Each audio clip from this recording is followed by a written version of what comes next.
음, 보면은, 자, 세 번째 밥이고요.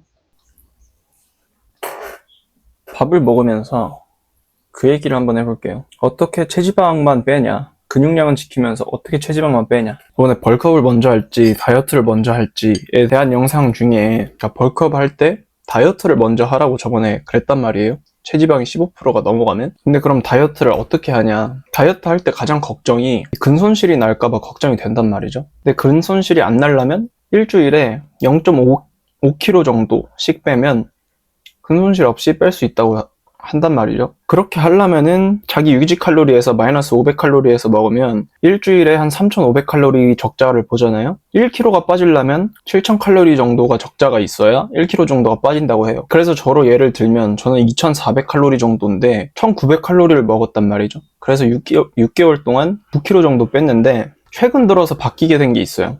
그게 뭐냐면 체지방이 낮아지면 낮아질수록 이게 뭔가 근육이 되게 납작해지고 몸이 약간 좀 엄청 작아지는 느낌이 들더라고요. 그래서 진짜 무슨 챗 GPT한테 이거 왜 이러냐? 원래 이런 거냐? 이런 걸 물어봤었거든요. 근데 이 자식이 원래 그런 거래. 다이어트를 하면 먹는 양이 줄어들다 보니까 근육의 수분과 글리코겐이 줄어들어서 뭐 원래 그렇게 납작해 보일 수 있다. 근데 이거는 이놈이 하나는 알고 둘은 모른다는 거지. 만약에 얘가 진짜 제대로 된 코칭을 해줬으면 밥을 줄이지 말고 활동량을 늘려라 라고 말을 해줬을 텐데 그냥 그 이론적인 지식만 저한테 준 거란 말이에요. 자기 유지 칼로리 빼기 500칼로리 해서 먹으면 주당 0.5kg씩 뺄 수 있다. 물론 이론적으로는 당연히 가능하겠죠. 그리고 저도 그렇게 해서 뺐고, 근데 그게 그냥 빼기만 중요한 게 아니고 근육은 계속 키우든지 최소한 유지는 해야 된단 말이죠. 저는 원래 밥을 3끼를 먹었거든요. 그리고 중간에 한번 프로틴 한번 먹고, 근데 지금은 밥을 4끼를 먹어요. 쌀밥을 800g을 먹는데 살이 빠지고 있어요. 이렇게 되니까 바뀐 점이 뭐냐면요, 진짜 실제로 내 몸이 빵빵해진 느낌이 나요. 뭔가 이 즐거운 느낌, 뭔지 아세요? 뭔가 다이어트를 하고 있는데도 뭔가 빵빵한 느낌. 근데 그러려면 먹는 양을 줄이면 안 돼요. 그러니까 다이어트를 처음 해보니까 몰랐단 말이죠. 근데 이번에 알게 된 게 뭐냐면 먹는 걸 줄이는 거는 가장 나중에로 미뤄야 된다. 먹는 걸 그러니까 더 먹고 있는데 살이 빠진다는 거죠. 근데 이러려면 어떻게 해야 되냐? 활동량을 엄청나게 늘려야 돼요. 그래서 그 활동량을 늘리기 위한 첫 번째 방법이 뭐냐면 자기가 하루에 얼마나 걷는지를 한번 체크해 보세요.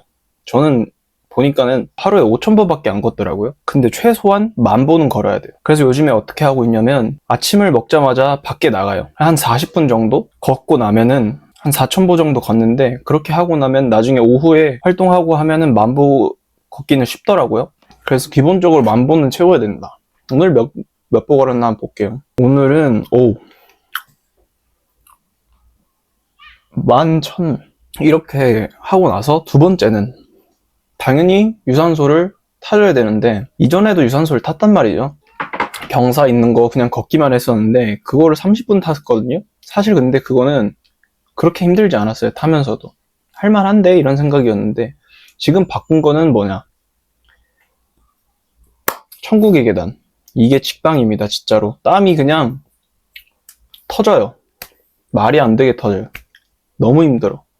근데 처음만 좀 힘들고 적응이 되기는 하더라고요. 이렇게 지금은 35분 타고 있습니다. 그러면 활동량이 엄청 늘어날 거예요. 만약에 다이어트를 하고 있는데 근데 뭔가 이 거울을 봤는데 근육도 쪼그라들고 몸무게가 줄고 있지만 뭔가 이 몸 자체가 이렇게 쪼그라드는 그런 느낌이 든다면은 내 활동량이 얼마나 되는지를 한번 봐보세요. 10,000보는 걷고 있는지, 이게 그냥 기본이고 유산소로 강도를 뽑고 있는지.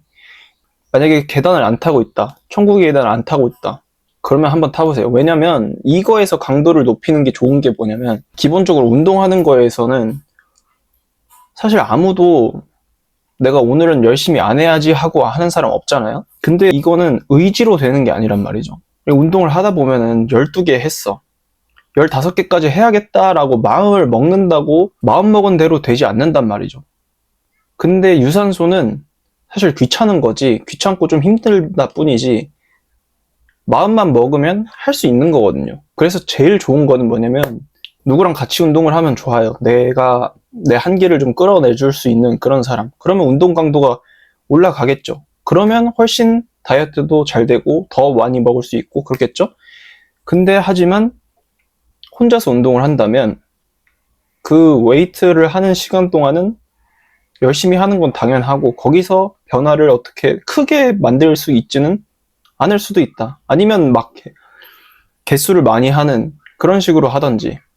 그리고 이제 운동할 때 바뀐 게 뭐냐면 옛날에는 뭐 12개에서 15개 정도 이 정도 범위에서 그 논문에도 나와 있잖아요. 10세트에서 20세트, 주당 10세트에서 20세트가 가장 효과적으로 근비대를 할 수 있다. 그걸 보고 저도 그렇게 하고 했었는데 좀 그런 생각이 있었단 말이죠. 애매하게 뭔가 하다 만 느낌, 좀 더 할 수 있을 것 같은데 더 하면 뭔가 오버 트레이닝 와서 근손실 나는 거 아닌가? 이런 생각이 있었단 말이죠. 근데 지금은 어떻게 하냐면 세트에 대한 개념을 아예 지워버렸고 개수도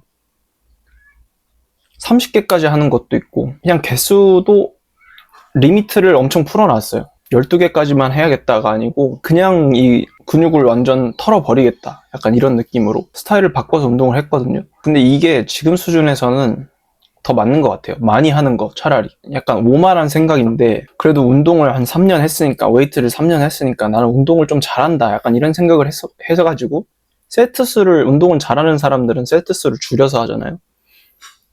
나도 좀 잘하니까 나도 줄여서 해야겠다, 이런 생각을 했는데 지금 정도 수준으로 운동하는 걸로는 어림도 없다.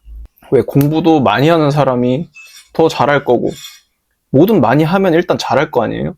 공부도 그렇고 뭐 피아노를 쳐도 더 많이 오랜 시간 동안 치면 더 잘할 거고, 그런 것처럼 운동도 많이 하면 많이 할수록 일단 잘할 거고, 그 많이 한 다음에 점점 줄여가겠죠. 근데 솔직히 말해서 일반인이고 내가 내 몸이 약간 아직 마음에 안 든다, 그런 수준이라면, 그리고 어떻게 해야겠다 약간 이런 감이, 이렇게 해야 되나 저렇게 해야 되나 이런 고민을 하고 있는 단계인 사람들이라면 무조건 많이 하는 게 훨씬 좋다 라고 생각해요. 아직 세트 수를 줄여서 할 레벨이 아닌 거죠, 저 포함. 그래서 오늘의 결론은 뭐냐면 체지방을 줄이면서 근육량을 올리고 싶으면 일단 첫 번째는 활동량을 늘려라. 만보 걷기랑 계단을 타세요. 그 다음에 두 번째는 세트 수, 그 다음에 개수, 이런 거 신경 쓰지 말고 그냥 열심히 하는 거죠. 그거는 그게 답니다. 끝.